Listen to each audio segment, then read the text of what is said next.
Today's lesson is going to be decimals, and we are going to be comparing and ordering them. Go ahead and get that copied down, because you do need to have that into your notes. Remember again, if I go too quickly, just hit pause. Right? Don't freak out. Don't skip writing something down. Just pause me and then start up again. Okay, yesterday, we focused a lot on place value, knowing what place or home a number lives in, and also the value, how much it's worth. Today, we're going to use that information, and we're going to go ahead and start putting stuff in order. So, we're going to start. What is that? It's $1. Is it a whole number, or is it a decimal? Is it part of a whole, or is it a whole? Hopefully, you're saying it's a whole. It is. The way you write that is 1. That's it, just a 1. A lot of the times, you're going to go ahead and see the decimal and 0, 0 after it. That's the same thing. Any whole number has, or sorry, not any, but every whole number can be turned into a decimal. A 6, you just add decimal, 0. You can put 900 zeros after that. It doesn't change the value of the 6. 7, a whole number, its decimal is just invisible. It's there. You just don't see it. You can fill this with decimals, with zeros forever and ever and ever and ever and ever without it changing. So here's our $1. It's a whole number. Now we're going to add a penny. Oh, a penny. How do you write a penny? It's not a whole, so it's not going to go on the left side of the decimal. It's going to go on the right.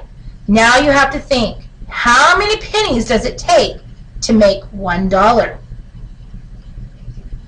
If you put it here, if you put a 1 there, that means it takes 10 pennies.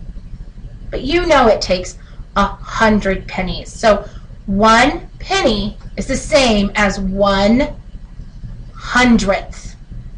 Hundredth. Remember that TH on the end. So the 1.00, that's $1. 0.01 is 1,000th. That is our penny.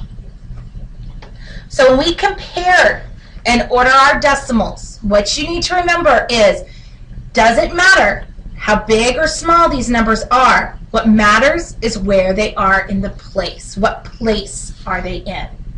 So for example, we have 0.45. You can't say it 0.45. That's not correct. If you need to, you go back and you look at yesterday's notes where you have your chart. That one was 0.45. 5 drops into the hundredths place, so we say it as 45 hundredths. Next to it, we have 0.274. The 4 is in the thousandths, so it's 274 thousandths. Well, when you look at this, you go, oh, 2 numbers, 3 numbers. This one's bigger. Please do not do that. What I want you to do is to rewrite the decimals going up and down or vertically. So you're going to come over here, because what we want you to do is decide, is this number less than, greater than, or equal to this number? The way you figure that out, you take your 0.45, your 45 hundredths, line up that decimal. So you're going to have 0.274, 274 thousandths, and start comparing. You start right here in the tenths. 4, 2. Which one's bigger? The 4. That means that 45 hundredths is greater than 274 thousandths. You can go ahead and put the 0 in. So this goes out 3 places. This goes out 3 places. When you do that, you're looking 450, 274. Which one's bigger? What happens, 450. Ms. Schneider? Yes. What happens if the first number that you compare is the same? We're gonna let's look at one. So let's say we have 0.536 and 0.572. Let's go ahead and add an 8. So now when we look, like Mrs. Rachel said, we rewrite them vertically. We have 536 thousandths. We have 5,728 ten thousandths. So let's go ahead and toss in a 0. So they both go out 4 places after the decimal.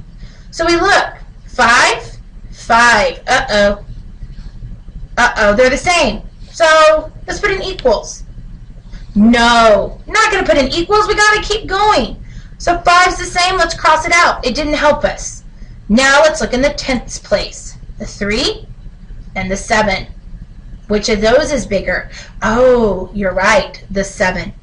So now we're going to come over and we're going to tell you that, or you're going to tell me that 536 thousandths is less than 5,728 ten thousandths.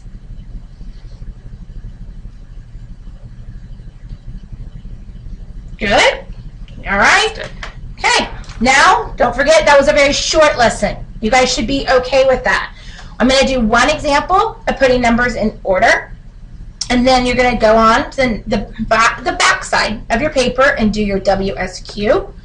So let's say I had 1.45 and 0.274.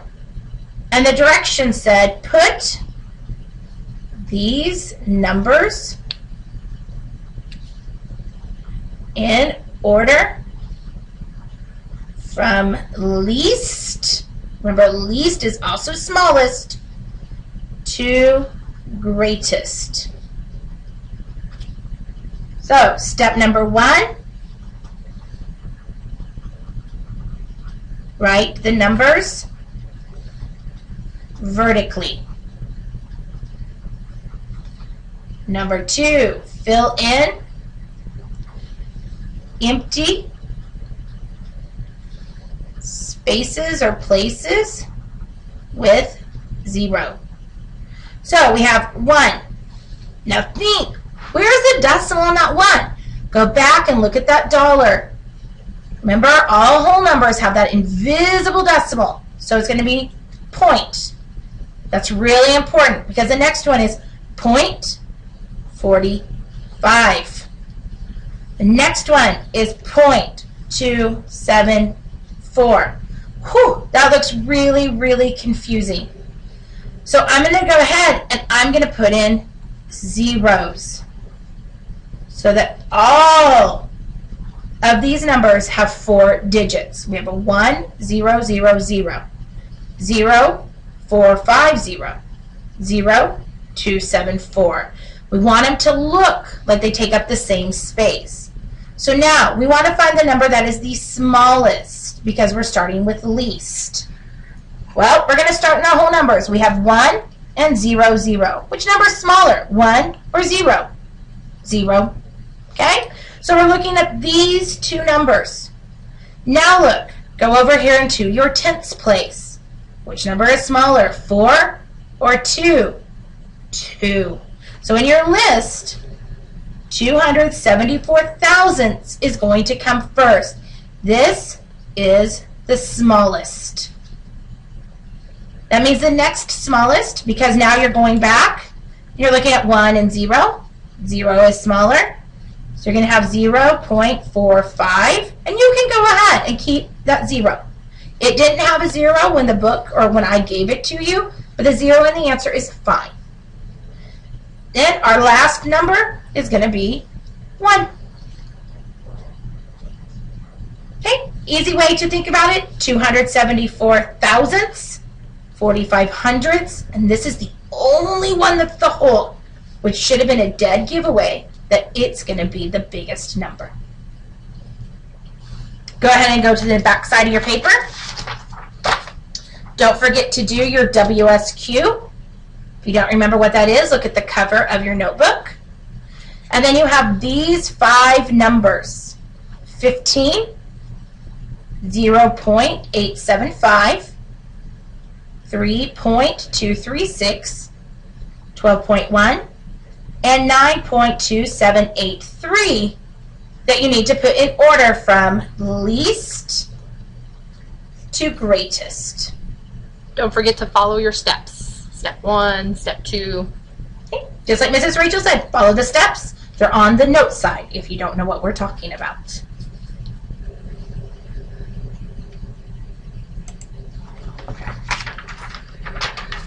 Okay, so the answer for these would be Is it stopping? F10.